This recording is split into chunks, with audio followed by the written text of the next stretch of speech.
If you can't even do household chores, get out. Angry, Mike yelled at me. Exhausted from my night shift, I tried to muster up energy. Mike always thinks only about himself.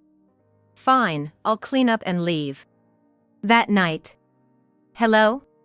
I answered the phone, and I heard Mike's frantic voice. Catherine, where are you now? Mike pressed urgently. In that moment, a smirk crossed my face. My name is Catherine Taylor. I'm 55 and work as a nurse. My only family is my husband, Mike. Mike works for a major beverage company and always finishes his work by 6 p.m. Mike hates inefficiency and values his personal time. So, he doesn't care if others are working overtime. I met Mike through mutual friends. Soon after meeting, I was drawn to Mike. Because before we married, Mike was always kind to me. For instance, when we walked together, he'd always walk on the side closest to the traffic. And when I carried shopping bags, he'd always offer his help. Do you need help? If it's heavy, I'll carry it. Saying this, he'd promptly take the bags. Thank you. I was truly grateful for Mike's kindness. On our third date, we decided to start dating. Half a year into dating, Mike proposed. Honestly, I thought it was a bit quick, but by then, I had fallen deeply in love with him. So, I responded to his proposal with, "I want to marry you too." Hearing my answer, Mike looked thrilled. "I'm so happy. Let's be together forever, all right?" With that, he smiled at me. Seeing his smile, I naturally grinned too. Being with him, I believed our married life would be filled with joy. Back then, I had no doubts about that. But soon after our wedding, Mike started showing his true colors. It seemed he had been wearing a mask before we got married. After our wedding, the kindness and consideration vanished. For starters, Mike wouldn't lift a finger around the house. He acted like the stereotypical dominant husband. The household chores are your job, isn't it? Don't be lazy. This became Mike's catchphrase. Even when I was swamped with chores, Mike would just ignore me and watch TV. Men fight in the workplace. Supporting that is your job, he'd say, without doing anything. He just throws the newspaper open and reads with a pompous attitude. I work as a nurse too, you know? My job has long hours and night shifts, so I have less free time than Mike, who works a 9 to 5. And Mike expects me to cover half of the living expenses, apart from the mortgage. Because of that, I can't just be a stay-at-home wife. I once confronted Mike about it. I work too, you know. Can't you at least help out a bit around the house? I'm not even asking for half. That's what I pleaded with Mike. But he never took me seriously. Mike just scoffed and laughed. You think you're really working as hard as a full-time job? Don't get too full of yourself for a woman. You're not even doing much. If you're gonna keep complaining, how about I kick you out? His words left me speechless. If Mike kicked me out, I wouldn't have a place to stay. My parents are gone, so there's no family home to return to. The hospital I work at doesn't provide housing, so I was afraid of ending up on the streets. In the area where I lived back then, affordable motels weren't really a thing. So, all I could say was, "I'm sorry." From then on, I did everything Mike said. All the household chores became my responsibility. Now, after more than 20 years of marriage with Mike, a new problem has emerged. It's a financial issue. Again this month, the living expenses aren't in the account. I said, going pale as I checked the bank statement. Mike and I split the living expenses. We both contribute an equal amount to a joint account, and from there we pay for utilities, groceries, and the like. Mike took care of the mortgage entirely. Until recently, this system worked, but now there's a problem. Mike stopped contributing to the living expenses.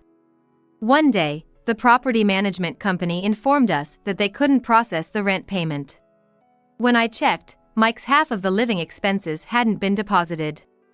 I assumed he had just forgotten, so I casually asked, "You haven't transferred this month's living expenses, have you?" He didn't seem concerned at the time and just replied, "Oh, I forgot. Can you cover for me just this time?" So, without any suspicion, I transferred the missing amount from my savings. But when this kept happening, I grew suspicious. Something's off. It was also a big strain on my finances to keep covering for him. Finally, I decided to confront Mike. "Mike, the living expenses haven't been transferred again this month." Mike, who was watching TV, looked back at me and casually replied, "Cover for me, will ya? I'm watching a good part here. Don't interrupt." Then he went back to watching TV. After a while, I heard Mike laughing loudly at the TV. I reached my breaking point. "Enough is enough. We're talking about something important here. I can't keep covering the living expenses for you. Please, just transfer the money," I shouted at the top of my lungs. Suddenly, the once calm Mike burst out in anger. He glared at me fiercely and said, "Don't you ever think about treating me with respect? All you talk about is money, and you've got to learn when to stop joking around," Mike said, his face flushed with anger.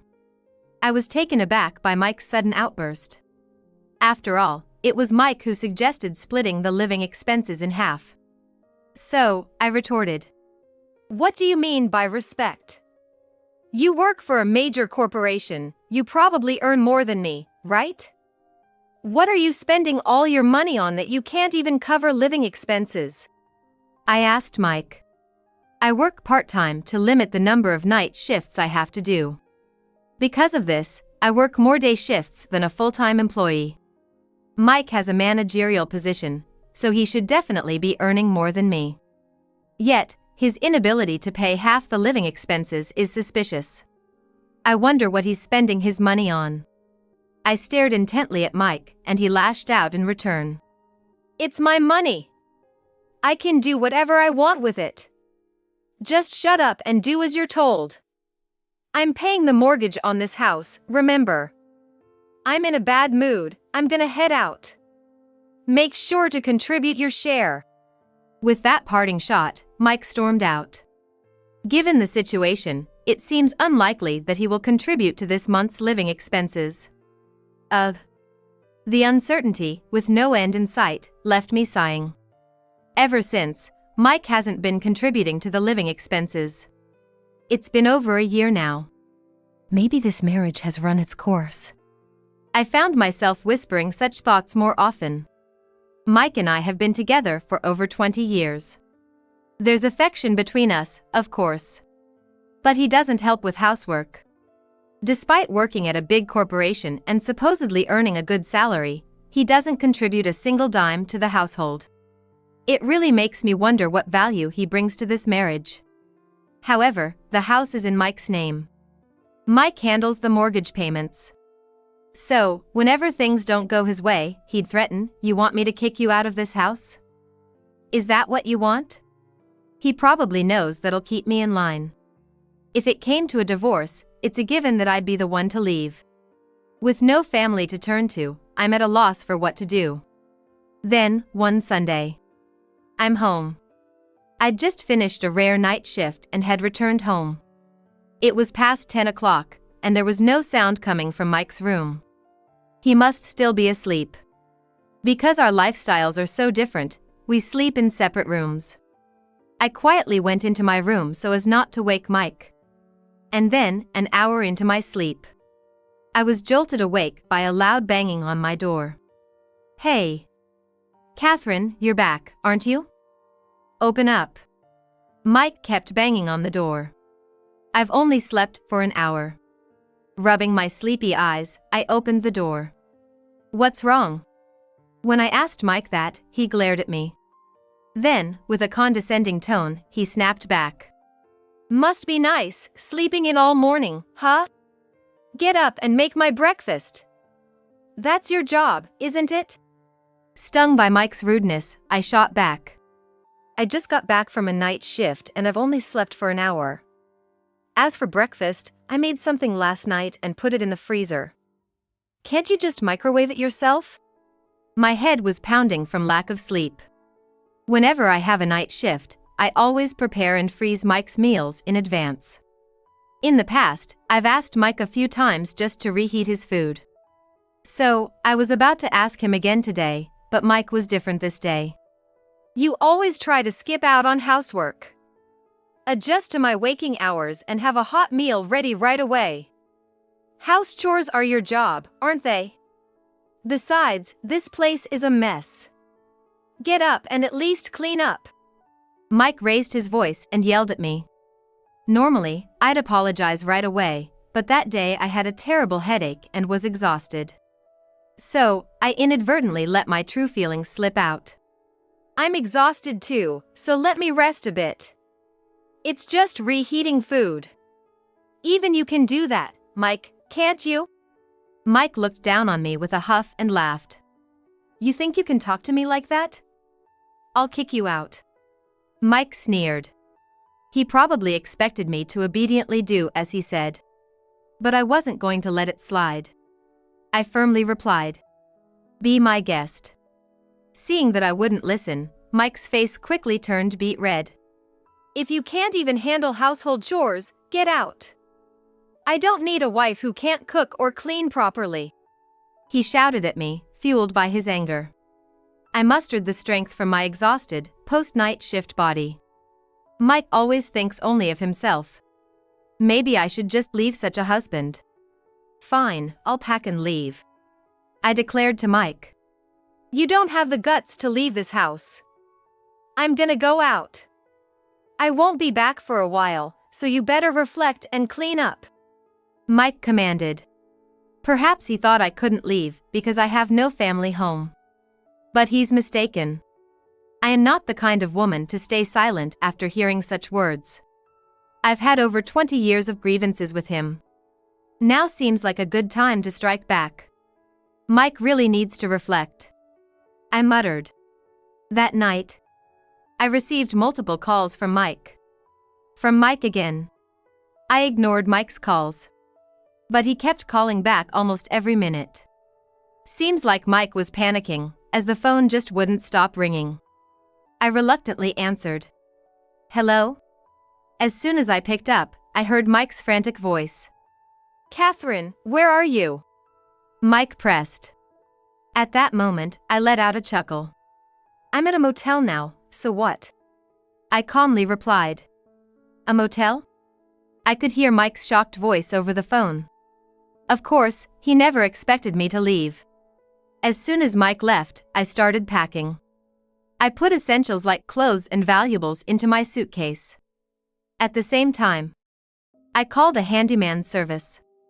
I want to sell all the appliances and furniture in the house right now. I made such a request to the handyman. Luckily, I had contacted a service that also does emergency services, so they were quick to respond. I'm truly grateful they completed the job in just a few hours. There were some additional charges for the emergency service and a fee for some disposals, but I was able to make some money, so I had no complaints. Looks all cleaned out, huh? The inside of the house was completely emptied. All the furniture and appliances were gone, and the rooms felt so empty.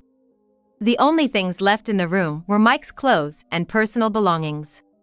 Seeing the house in that state, Mike raised his voice in anger. All the appliances and furniture in the house are gone.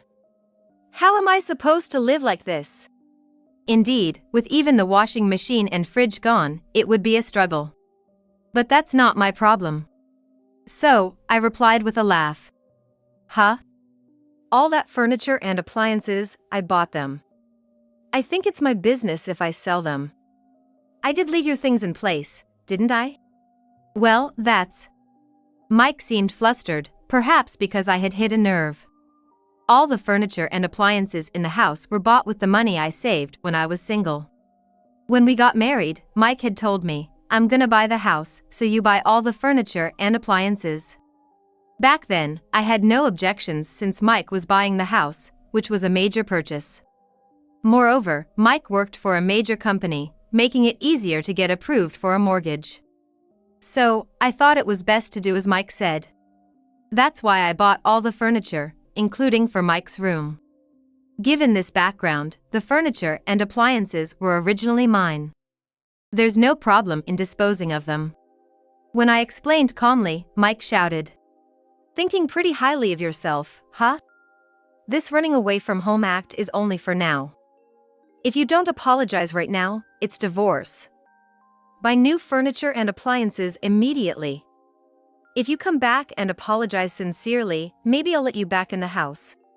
Mike smirked in a triumphant manner. But I wasn't fazed at all. Fine by me if you want a divorce. In fact, I think you'd be the one in trouble if we divorced. You're in debt, aren't you? I coolly exposed Mike's secret. How did you know that? Mike was clearly shaken. I happened to find a bunch of overdue notices when I was cleaning up your room today. I calmly conveyed. Both the handyman and I were shocked when we found numerous overdue notices under Mike's bed. When we hesitantly opened one of the envelopes, it revealed a debt of several tens of thousands of dollars.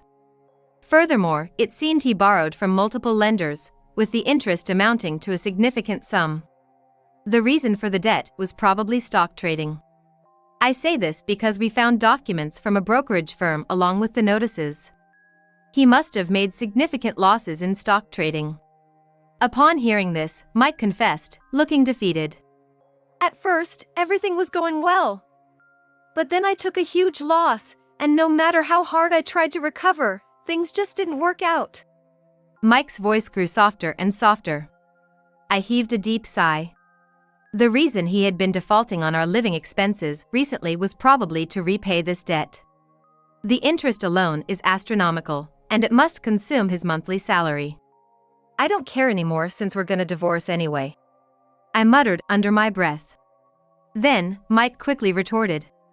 Are you saying you're okay with divorcing me? Sure, I have debts, but I can handle that with my retirement money. I've worked for decades and will have a hefty pension. Plus, I'm an elite executive at a major corporation. You won't find a husband with such good credentials ever again. Mike has always taken pride in working for a big corporation. That's why he always acts so smug. I can't believe he's still boasting like this. I asked Mike while trying to hide my disbelief. You're only gonna have that big corporate title for a little while longer, right? You're retiring in a few months. Once you lose that title, what value will you have? What did you say? Mike responded angrily. I boldly told him the truth. You don't help with house chores, don't contribute to the household expenses, and now there's debt. Your value isn't zero, it's negative. You're not a catch, you're a liability. As I made my stance clear, Mike fired back. Don't mess with me. The company has a rehiring program, and I'm an elite. I'm still valuable to the company. Just mentioning where I work makes me popular with the ladies. Unlike your physical job, I earn my keep with my brain. Mike said with a smug expression. Don't mock my job. Nursing is a noble profession, always being there for the patients. I won't be looked down upon by you. And isn't the rehiring program gonna be tough for you? Especially if you can't even keep up mentally? I stated calmly. What do you mean? Mike's voice trembled slightly. You always leave work on time, right? Despite others working overtime. I doubt a company would want such an uncooperative person. And from what I've heard, with the rehiring program, the pay often drops significantly. How are you gonna pay off the debt? Upon hearing my words, Mike looked devastated. Seems like Mike didn't do his homework on the rehiring program. I saw some documents about it in our room, and with Mike's current conditions, it's gonna be tough. Especially regarding the pay. I was surprised Mike hadn't looked into it and was aghast at his naivety. What will happen to me if the rehiring program doesn't work out? I'll lose my title as an elite at a major corporation. Mike's confident tone was gone, replaced by a weak and desperate voice. That's not my problem. And by the way, I've been working part-time, but from next month, I'll be working full-time. I don't need to look after you anymore. The retirement age at my hospital is 70, so I've got a long time to work. As I distanced myself, Mike's voice grew desperate. You got a full-time position? So, you'll be earning more than before? Mike asked with hope in his voice. Well, yes, I'll be earning more. Plus, I'll get bonuses. As I answered, Mike desperately said, I'm sorry for everything. Let's start over. With just my resources, I can't pay off the debt. It's too late to find another job elsewhere at my age. Please help me. Mike's sudden shift in attitude took me aback. I'm not going back to you. It seems you're just clinging to me for your own benefit. I rejected Mike. Don't say that. We've been together for over 20 years. I need you, Catherine. If things continue like this, I'm gonna be in big trouble. Are you saying you don't care what happens to me? Mike appealed with tears in his eyes. Seeing the future without his elite title, facing a mountain of debt, he must be desperate. Probably no one else can help Mike but me. Yet, I felt no pity for him. I don't have a shred of pity for Mike. Emotionally, he's already a stranger to me. Just like how I struggled for over 20 years, I felt like it was Mike's turn. We'll go through the lawyers. I just wanted to say that, and I hung up the phone. After that, our divorce was finalized smoothly. I believe things went smoothly because we went through a lawyer. Mike is easily swayed by titles and authority. So, in front of an attorney, he probably couldn't put up much of a fight. Plus, Mike had something to feel guilty about. In fact, I later learned through the attorney that Mike's actual debt wasn't just a few $1,000s. Beyond the collection notices I saw, he seemed to have several other debts. According to the lawyer, Mike is going through bankruptcy proceedings. It seems he's reached a point where he can't repay. Soon after, his company found out and Mike got the boot. Mike had been defaulting on his loan repayments. Of course, he hadn't been paying his mortgage either. It seems he had been using all of his salary on gambling instead of repaying his debt. So, he hadn't even been paying the interest. Mike apparently thought, I'm gonna increase the money and repay all the debt at once. As a result, his company began receiving collection calls. More than once. With all these disruptions, they decided it was best to let him go. I'm really glad I divorced Mike. I've received several contacts from Mike, all through the attorney. Currently, due to his bankruptcy, Mike has had to give up his house. Mike, having lost his job and everything, wants my help. It seems he's in quite a tight spot on his own. Of course, I've politely declined through the lawyer. After all, Mike and I are already divorced. I really wonder how he can even think to ask such a thing now. Since then, I've continued working as a nurse. The recent change is that I moved closer to the hospital. In fact, I bought a small apartment. It's an older building, so I got it for a real bargain. This apartment is my own little castle. There's no fear of being kicked out by anyone. That alone brings me a lot of comfort and happiness. My current joy is looking for cute furnishings that match my apartment. Today, I'm using my day off to visit some home decor shops. This is so cute. I found a delightful candle that made my heart flutter.